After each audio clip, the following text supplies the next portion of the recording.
Welcome to FEO on the Air, the voice of the festivals and events industry in Ontario. This week, it's FEO Masterclass with your host, FEO CEO Dave MacNeil. Good morning and welcome to FEO on the Air. Today we're very lucky to have Tom Guerquin, Manager of Research and Development from the Central County Tourism's RTO 6, join us to talk about the importance of data. We all do it, but do we all do it the best way possible? I'm not sure. And hopefully Tom will help us out with that. Tom, let's start with a little bit about you and your background and a little bit about Tom. All right, sure. First, thank you so much for having me on this podcast. It's always great to connect with other tourism professionals and really kind of help spread the message to help grow our visitor economy. So I grew up in Toronto, and then after finishing my undergrad in communication in the University of Ottawa, I actually decided to move out west to pursue my love of skiing, kind of basically become a ski bum. So using my education there, but then I discovered like working there as a ski industry, you kind of realize, well, I'm actually promoting the destination. Like I was working as a ski instructor at first, and we're not just like promoting where you should go eat after, what hotel you should go to, just like promoting the whole destination. And then that's actually where I discovered tourism. So I started promoting tourism there. I worked for the local destination marketing organization in Golden, BC. I worked there for 3 years, ran it for 2 years, and really just help promote it. And then decided to take some time off, moved out to Tofino, Vancouver Island, got into surfing, and then realized, okay, I want to do my master's. I missed the industry. I want to get back into destination marketing. And then did my master's, met my wife, and an opportunity for me to come back to Toronto. Came back here, and then I applied for a position at Central Counties Tourism for a different role. Interviewed with Chuck, and who was on the podcast last week, and he's like, "Well, okay, I need you for research." So we kind of created this research position based on my experience in tourism, running a DMO back then with a master's in tourism management as well from Royal Roads University. And it was a good fit, and I kind of created the research program from scratch and really providing research for all of our stakeholders, not just within region, so not just organizers of festivals, events, but also municipalities, also attractions, food and beverage, hotels, BIAs, really kind of helping everyone in our region, but also we're allowed to help people outside our region too. So really kind of spreading that visitor economy, spreading the growth of tourism within the whole province. Because honestly, Dave, as you know, the visitor, they don't know the borders. They don't see the borders. They don't know, oh, now we're in RTO 6, oh, now we're in RTO 5, now we're on to RTO 7, so forth. So we just want to really help promote visitation as a whole to Ontario. And using research for that. And you're right when you were talking about all of the municipalities and the attractions and hotels and everything. Research is really the glue that pulls everything together and tells the story of why you should be partnering. And I mean, it's that direct information from your consumer, right? I mean, talk a little bit about that. Absolutely. And I really liked how you used the word story in there because it is a story. Like we're using data to tell a story. I mean, throughout the podcast, we're going to have a lot of different examples, but really helping stakeholders understand who their visitors are, understanding how many our visitors are coming. Are they locals? We define a local as someone who lives at 0 to 40 kilometers, and we define a tourist or a visitor, anyone traveling 40 plus kilometers. We define that as a tourist. So we want to know what's the mix, what's the number of locals, number of tourists, and what's the percent of locals and what's the percent of tourists. Instead of understand that and understand where they're coming from, what they look like, and so forth. And that's really the basis of what, for example, Experience Ontario is looking for. But it's really the basics. Now, you take all of that information and you storytell and you come up with ideas on. And last week we talked about the Vaughan Film Festival and how through research you found that their audience was also into arts and culture, which led to a connection with the art museum in the area. So can you talk about stories about that, about how it connects and joins and tells you where you should go and where you should look for, whether it's partners or just different audiences? Oh, absolutely. Maybe I should even maybe take a step back and say why research is important, especially tourism research. It really helps us to identify and validate who our customers are based on empirical data, not just based on stories.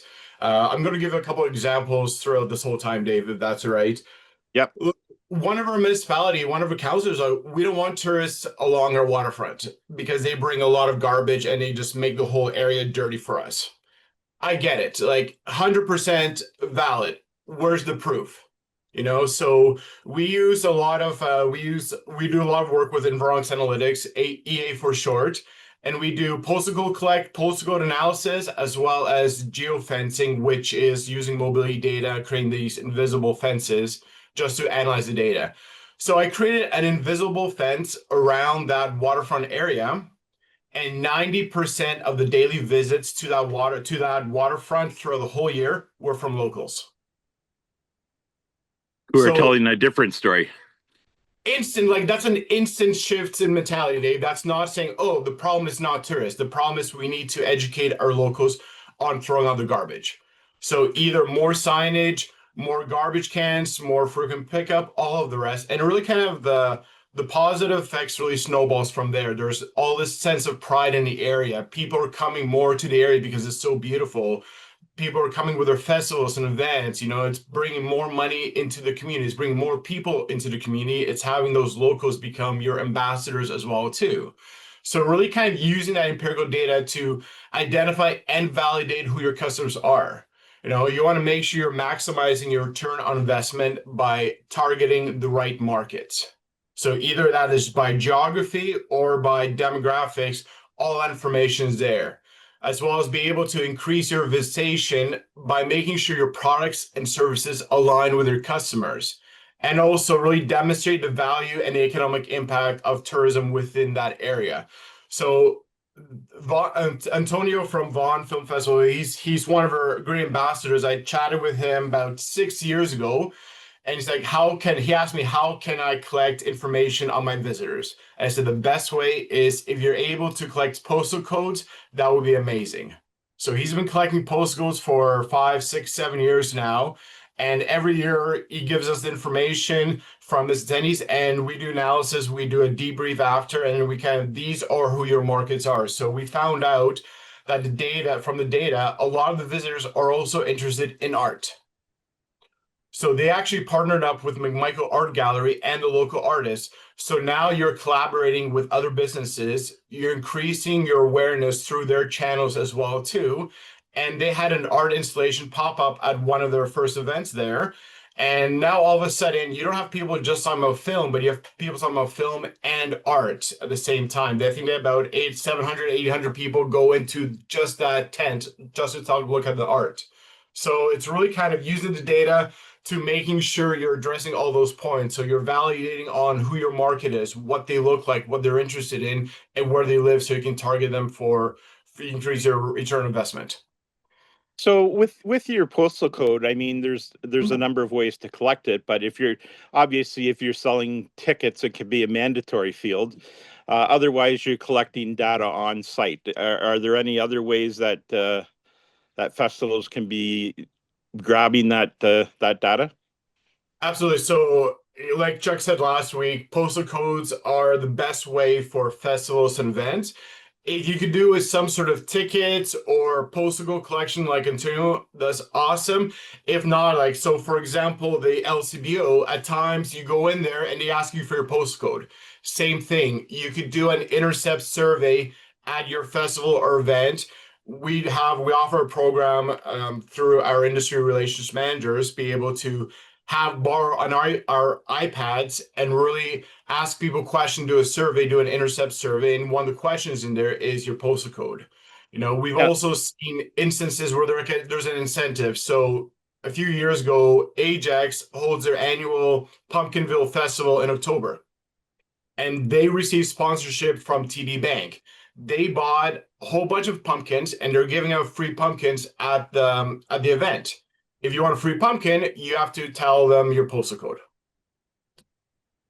Now, Is there a fatigue in asking people? Like, is there a maximum question you should ask if you want to get that postal code and you want to get a little bit more information?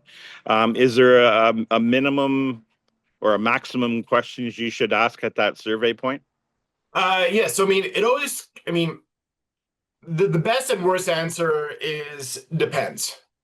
It going back to research, it all goes down to what research question are you trying to answer? So you want to ask your question in a clear manner that's easy to understand for everyone. Like there's a whole research methodology on how to do a survey. I wouldn't go with too many questions. It really depends on what you're looking for. One question would be, what's your postal code? You can always ask, what's your reason for coming here? How did you hear about that, about the event? And how would you rate the event or any suggestions, feedbacks? Like those are some basic questions that if you just want the bare necessities, that's be able to find out from that. So, is there a reason to ask how far you came from if you're collecting the postal codes, or your postal codes will give you that No, information? there's a lot of like there is so much information we can get from a postcode. Like none of the information we're not seeking any confidential personal privacy information. We don't care about any of that. Our information when we do an analysis, it all goes down to the FSA level, the forest citation area, which are the first three characters of a postal code. So that tells us where they're coming from, what their demographics look like, what they're interested in, and that's how we got information that Vaughan International Film Festival attendees are also interested in art. So we got that from that postcode, and like one of the first ones, it's called a distance decay report I run, which tells us how far people are coming from, so we know if you're a local or if you're a tourist as well. Now, you talked about geofencing, and I remember a few years ago in Niagara Falls, we had a panel, and it was Chuck again who was talking about it. Can you run people through? And I know it can be a little bit expensive, or it can be a lot expensive depending on your parameters. But can you talk about what geofencing is and how that works for your festival? Yeah, so it's a challenge with festivals and events to be completely transparent because in order to use a geofence, which is mobility data, you need a large enough of an area and length of time. So if a festival is a 1 or 2 day event, you might not have enough ping. So basically the way a geofence works is we set up an area like an invisible fence, and we look at a sample of devices that go inside that, like devices being cell phones, go inside that geofence, and a portion of those ping. And when we have enough of a ping, we have enough of a sample to know, okay, this is an average estimate on where people are coming from, what they look like, and so forth, and our counts. They're only an estimate. Like there are some limitations in data. It includes children and early teens as well too. So we don't capture those numbers. We just capture like the 16 plus market. So when they enter the geofence area, we see how far they're coming from. We can look at visitation for the whole year and as well as months. That's more for municipalities, not so much for festivals and events. Festivals events, it can be a bit of a hit and miss, to be honest. We've kind of found some workarounds, but it's not guaranteed because sometimes the festivals and events are not large enough areas or not long enough of time span. Okay, so you need both of those parameters to make it work. So a municipality running a street festival for a week or a week and a half makes sense to Absolutely. perhaps do something like that because Yeah. your information can be shared with your BIA, with your municipality, with your tourism, your DMOs. Uh, Give us some other examples of how you use the data that you collect to storytell for different groups. Yeah, absolutely. So with the municipalities, so we've looked at geofencing a whole downtown core. And the way I draw my geofence, I exclude the roads so that we're not capturing cars that drive by. We're only capturing the sidewalks of people who've taken time to get to the area, park, and explore. So we can see for a municipality what the visitation is throughout the whole year, percent locals, percent tourists. But also we can look at it by month. So which months are busier, which months are slower. So we see that January is usually a slow time. So you would look at that and say, hey, we should maybe have more activations, more events, more attractions in January, but then you realize a lot of those attractions are closed in January. So you kind of have to look at it from both sides. One example is with that geofence data, one of the municipalities is okay. We want to make a case for stores to be open on Sundays because for that municipality, a lot of their stores are closed on Sundays. So we looked like, okay, what does visitation look like during the week? What does it look like on Saturday? What does it look like on Sunday with stores being closed? And I think it was about 55% of visitors were on Saturday, 45% visitors were on Sunday. So, okay, well, that's a good case, but of course, that's going to take time to execute and kind of buy into that mentality that, hey, we should also open on Sundays. Even a different example with postal code collection, one of their ski resorts, they collected postal codes from their beginner program and from their season pass holders. And the biggest difference between the two sets of postal codes, season pass holders, very low diversity. Their new program, their beginner program, very high diversity. So the difference being, okay, well, let's show that in our marketing. Let's show that diversity in our marketing for our beginner programs. Let's have signages in different languages as well to make our visitors feel more comfortable. Well, which languages? Well, the data will tell you what are the strong languages that come up. Making sure you have that branding, that images in your branding. You want to show that diversity in your skier types to make people feel more comfortable. And I mean, for festivals and events, that same type of information could be used for food trucks, getting different food Absolutely. options into your festival of, based on who's coming and what they're eating or what they're looking for. 100%. So if from the data will tell you the ethnicity, like the common ethnicities from the people that came to the area, and you see, okay, well, let's focus more food trucks on this cuisine because this is who's coming and this is what people look like and what they want. Absolutely. And Tom, what's an appropriate size or sample to get a good picture of your event? And maybe let's start with a small event of maybe 1,000 people up to tens of thousands. What is the proper sample size? Well, I mean, to be honest, the more the better. But I've done any small under 100, but then you guys say, well, it's only 100 people we're basing on these decisions. I like around 400 or 500. Around 400 or 500, that's a good indication, a good sample of the area. And to do that, how many people on the feet on the ground with tablets or, just taking written information, how many people would it take to do something like that, to do it efficiently and properly? It really depends on the organizers. If it's it depends, Dave. Like it depends on the size of the event. It depends on what you have available, their ability to interact with people, to go through the questionnaire, to operate a tablet. It's I mean, as many as you can. Yeah. I mean, I don't want to say 12 because if you can't get 12, you can't get 12, and you do what you can, right? Right. So from your point of view, are you better getting that information as people are coming in or when people are going out? That honestly, Dave, that's more of the organizer. It's again, it goes back to the question, if you're asking them coming in, did you like the experience? Well, they're not going to know because they just got in. Right. If they're leaving, you can gauge their interest on their experience. But if they're coming in, you can also what are you most excited about, or what brought you to this area? So it really Right. goes back to what questions you want to ask, like what research you're looking for. Tom, Right. Tom, Yeah. there's a question here that could lead good into that. Our Okay, survey, perfect. so Pat from Sing says, our surveys ask in education level and earning level. How important are those? Sorry, Deb, can you say that again, please? Yeah, how our surveys ask education level and income level. How important are those? If you have a postcode, we can get all the information from a postcode. Oh, really? Okay. Yeah, it's I mean, it won't.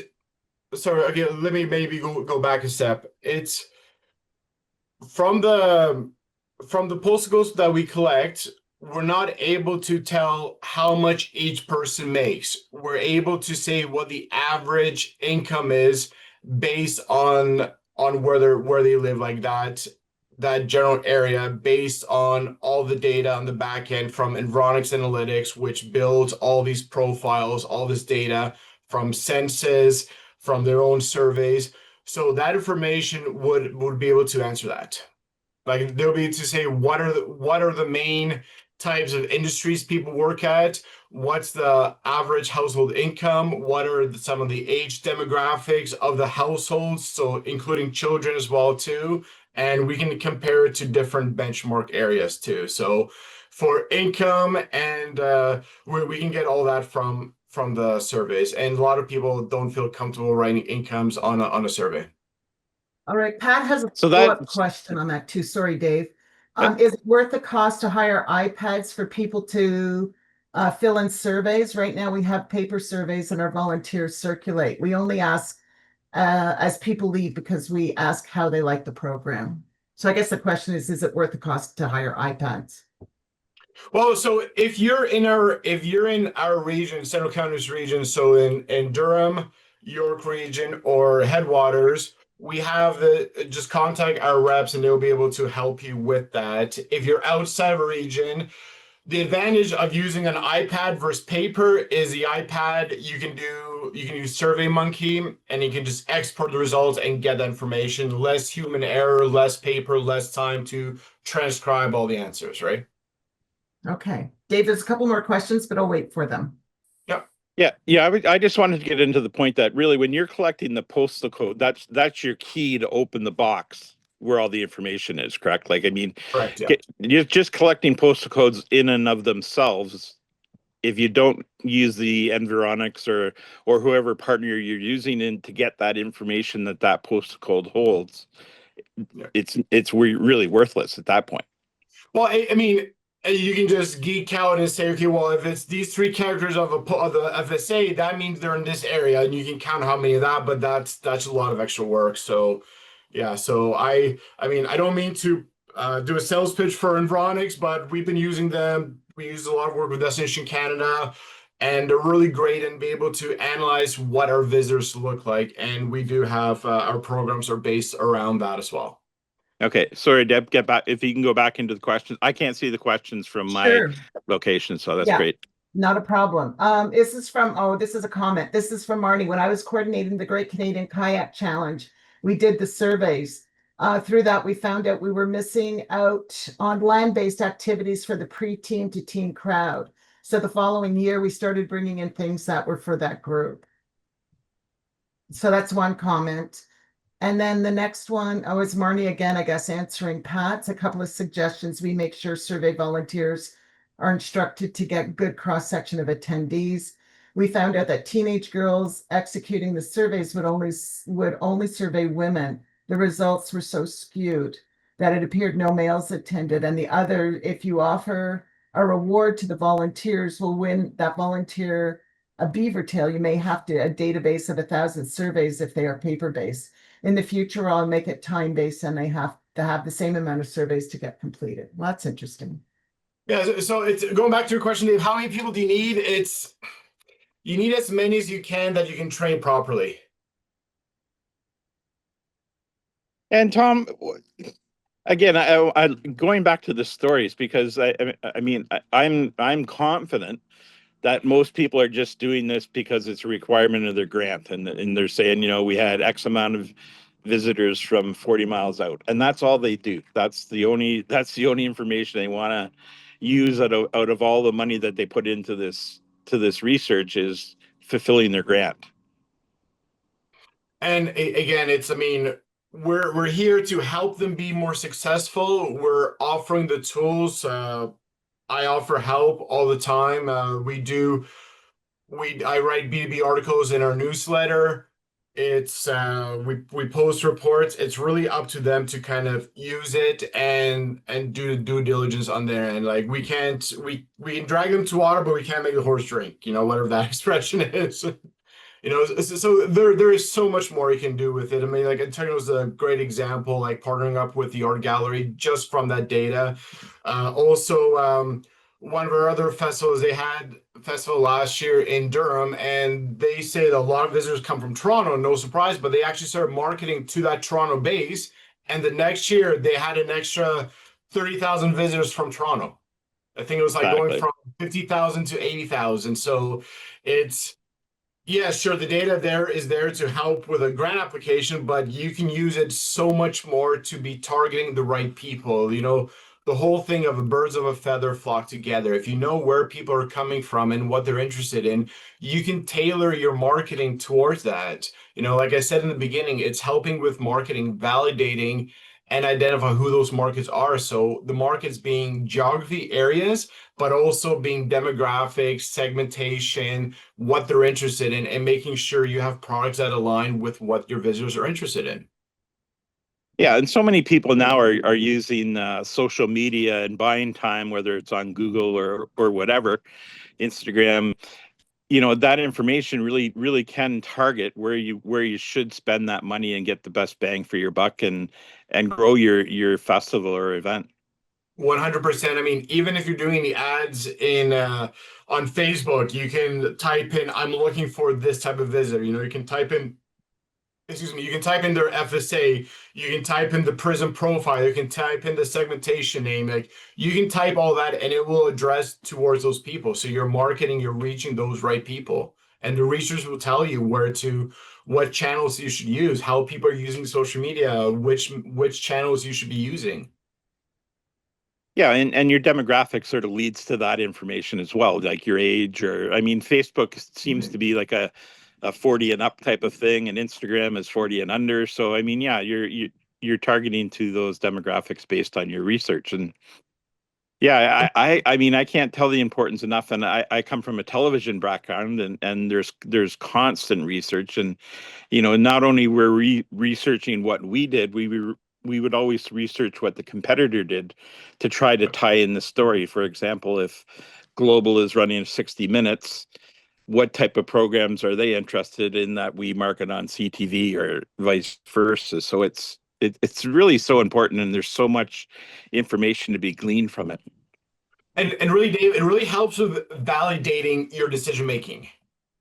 If you're saying, "I'm going to use Facebook, I'm going to be targeting this audience and this audience," well, someone, or your boss or CEO, he would ask, "Well, why are you targeting this, or why is this area we're focusing on?" Because that's who's coming. That this is our key market. You want to approach those, right? Right. Like another example with Orangeville Blues and Jazz Festival. We do postal code collection from them, but we also do geofencing as well too. So kind of getting extra information, because the postal codes can only capture so many information of your visitors, because based on who's sampling, but also be able to do geofence. You can give a rough estimate on the number of people that came, what's the percentage of locals and percent tourists as well too. So that's a longer event. So it works in that case, but it really kind of helps an extra layer of data to help your decision making. And like everything else, Tom, there's a broad spectrum of prices and what this can cost you, from a basic postal code breakdown up to a maximum geofencing and everything you can do. What are you looking dollar wise? So so for postal code analysis, it's 149. And So that's based on how many people? that's based as many postal codes as you can collect. Okay. So if you have only 100 postal codes, well, you can get some information, you can get a lot of information from that, but you're only basing it on 100 households, Right. right? So And act accordingly, right? and then geofencing, when you get into Yeah. something like that, I mean, that's where So your numbers can skyrocket, right? exactly. So for our region, for our base, it's 565. But then we can also look at monthly data. We can also compare different areas. What we did with one of our municipalities in Uxbridge, we were interested in how many visitors go downtown Uxbridge, and we also geofence a few of the ski hills nearby. So how many people, how many tourists, so visitors 40 plus, went downtown, and also went to the ski hill. So you're able to kind of look at that traffic as well too. And how long does that fence last for? Is that like a week, or is that like 2 or 3 days, or? It's well, I draw up the geofence and it's after the event. Well, I mean, it's so geofencing works backwards in time, right? Right, So I'll right. draw the area and then we'll look at what time period we're looking at, and we can use the same area in the future as well too. So Okay, the time period is kind of up to you. We can go back to 2022 right now. right. Okay, so So you've already got that information. You're just well, going in and looking at it.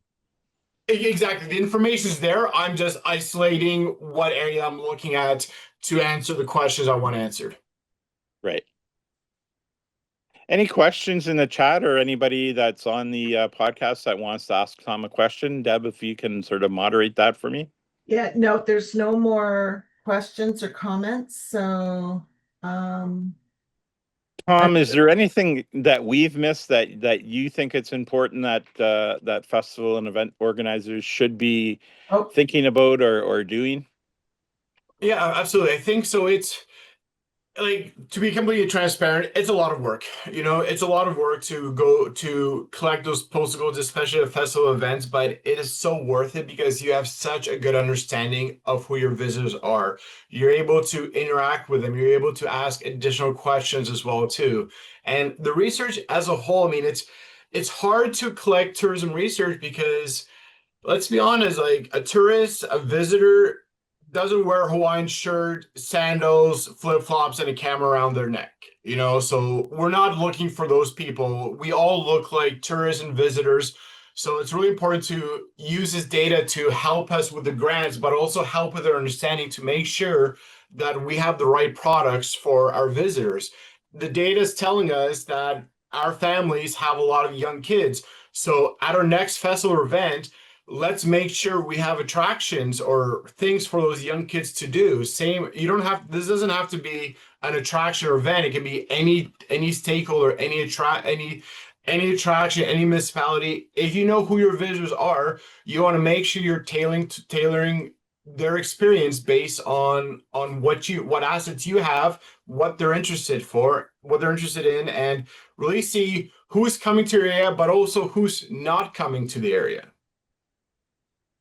And let's sort of wrap it up with this one. there's And one more question. okay, There's one more. First, Pat says this is really helpful, and then she asks, "Do most festivals offer a prize for filling out a survey? If so, what's the value of the prize, and what do we need to identify the prize on a survey form?"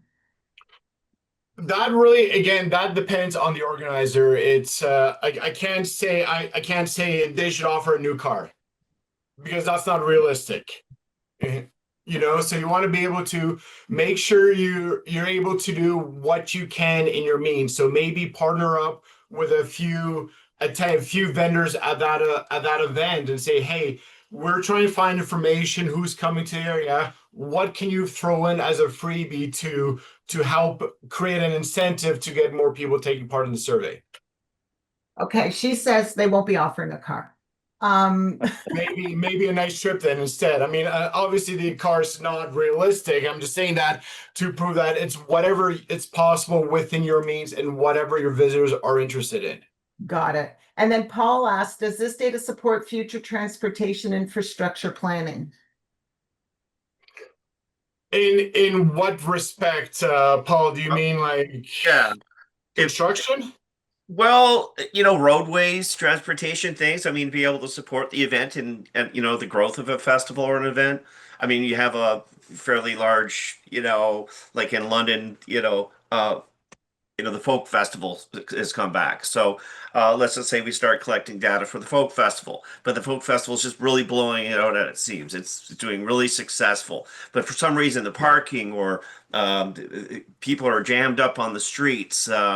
There are issues around uh,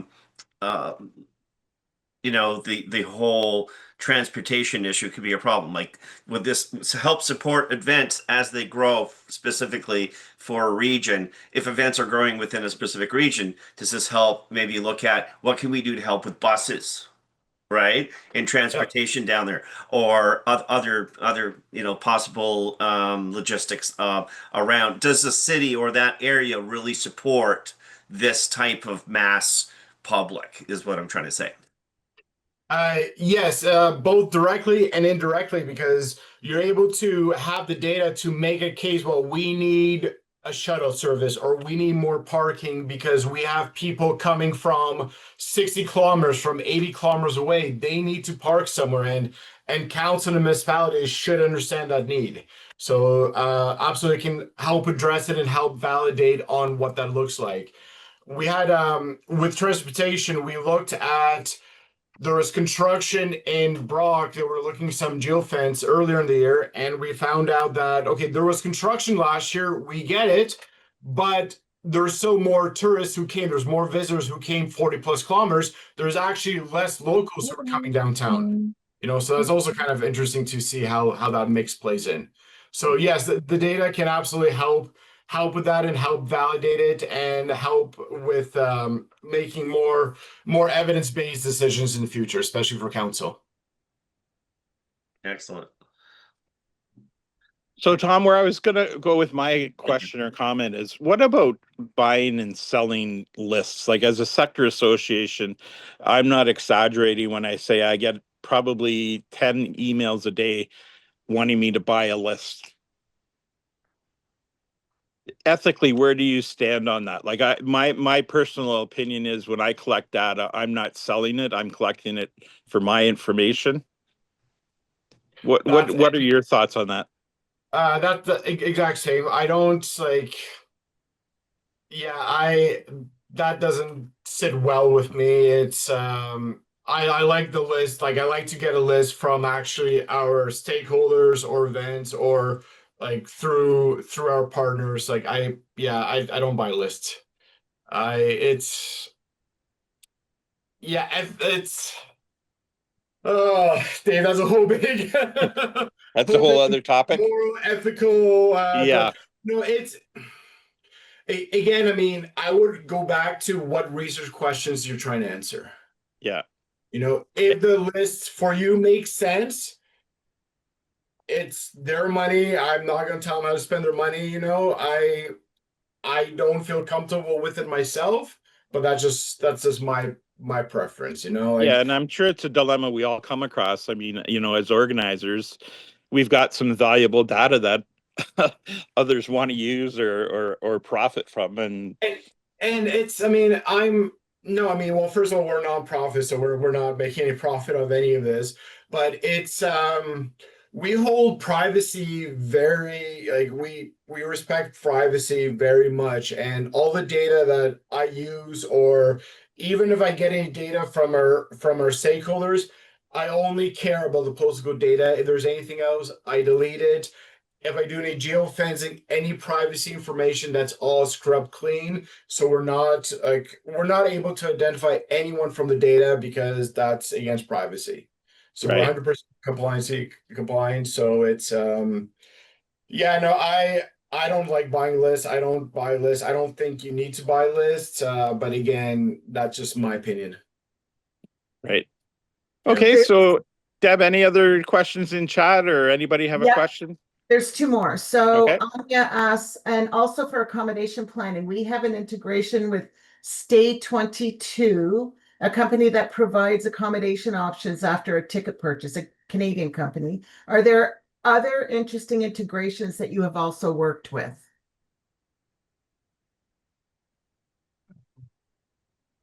And if Anya can get on and explain that a little bit more, that would be great. Yeah, maybe we can just explain a bit more. There she is. Hey, Anya. Yes. Hi, Debbie. Hi, Tom. Yeah, so I work for a ticketing company provider, and one of our clients, we have worldwide clients, one in Australia, was looking for an option. I'd heard about this company before, but they wanted to capture data for people who were visiting their festival. It's a music festival. So we did an integration with Stay 22. It's a company out of Montreal, and they integrate with certain platforms, including certain ticketing companies. And so when someone finishes a ticket purchase, it'll pop up all of the accommodation options in the area. So first of all, the system will capture their postal code, but then it'll also give them that sort of additional offer. So that provides the festival with data in terms of who's actually staying longer. So kind of in relation to the question about transportation, also getting data on who's actually staying or coming for an event rather than just there on the day of, which is valuable data that they're looking for in terms of, again, tourism funding or targeting tourists out of the area to not just come to the event for a day, but to actually stay and spend more time in the region. No, and that's amazing. Anywhere where you can add an incentive, either just for collecting data or just to make that visitor experience that much better, 100% I'm all in.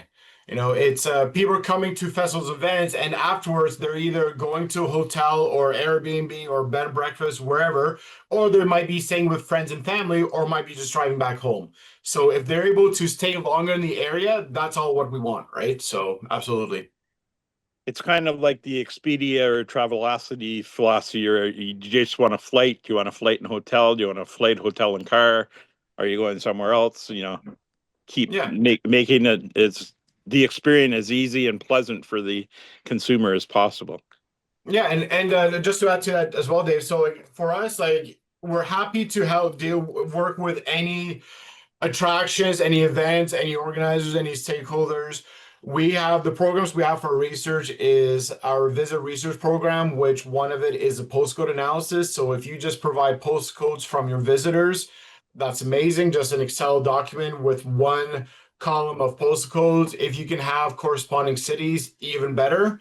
That's all we need. And then geofencing, just really talk to us. We can look at that geofence around the festival event or even a whole municipality and look at that as well too. We also have overnight information for the municipalities and hotel data too. So we can always use any of the information to add an extra layer to help build the visitor economy in the region. Nice. And Tom, if somebody were wanting to get in touch with you, how would they do that? Best is through email. I think Debbie posted my email up there in the I did. chat. Yeah. Somewhere Sure in the chat did. there. Yeah. So the best way to get a hold of me there, or you can go through our website, centralcounties.ca, or York Durham Headwaters, our customer facing website as well too. Tom, there is one more question. Do you So have yeah. any suggestions about getting data from hotels who host attendees, as not everyone answers the surveys, and if the event is non-ticketed? It's based on my experience, getting information from a hotel can be a challenge. So if they're able to help out, great. If not, then you should kind of think about other options as well too. It's kind of like try as many options as you can, and there are limitations of the data sometimes too. So that might be one of the limitations, that the hotel might not be comfortable giving their postcode attendees, or it might not tell you how many people stayed at a hotel that went to the event. If there is a way of tracking it, if you can have some sort of, like, even if it's non-ticketed, have them go on a website, or have them even have on the ticket, or or even use a QR code and say, how was your experience? We'd love to hear more from you. Really help with, like, when people ask me, like, how can I ask for a postal code? Well, like, just tell them what you're doing. You're there to get market research information to make sure that they have a better experience next time. So you're attracting the right visitors to that. So we had one of their festivals in Caledon a couple of years ago. They were collecting postals from their event, and they were looking, well, who's coming to our event? What are visitors look like? And we found out that their visitors are actually interested in country music. So their next event, they actually had one of the headliners was country music star. So, Tom, just in wrapping now, and Deb, if there's any other questions, just jump in. But is your data showing that more Canadians are traveling in the area, like on stuff that you've done so far this year? Are we sort of seeing that trend that people are staying local, that they're spending their time in Ontario and in Canada? It is. It's a little bit too soon to tell any definitely trends for 2025 because it takes time for the data to be processed, about 2 months for overnight data to be updated and so forth.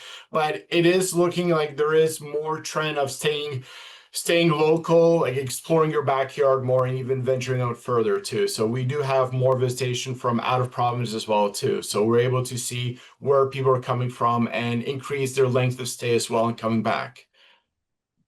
Well, So thanks very much, Tom. A lot of of course. great information. Last word as before we wrap it up. Yeah, if you have any questions, feel free to contact me. It really depends on what you're trying to ask. Sure, I can kind of predict a lot of the questions, but it might be a different use case that we might have not seen in the past. So, any research questions, wherever you are in the province, reach out to me and we'll have a chat and I'll kind of point you in the direction what I think makes sense and how we can kind of go further with the research as well. Well, thank you very much. Tom Guerquin has been our guest today, Manager of Research and Development for Central Counties Tourism, RTO 6. We really appreciate the information that you shared with us today. FEO on the Air is going to take a break for the month of August for some vacation time. I know everybody's busy, so we'll be back September 9th with our supplier spotlight with Jay Nyhouse, and Jay's guest at that time will be Little Electric. So look forward to seeing everybody back on FEO on the Air in September when we're back. Enjoy the rest of your summer. May all your events be prosperous and overflowing with people, and make use of that opportunity to collect the data to tell your story in the future. From all of us on FEO on the Air, enjoy your summer. We'll see you back here September 9th. Thanks for listening to FEO on the Air, the voice of festivals and events in Ontario.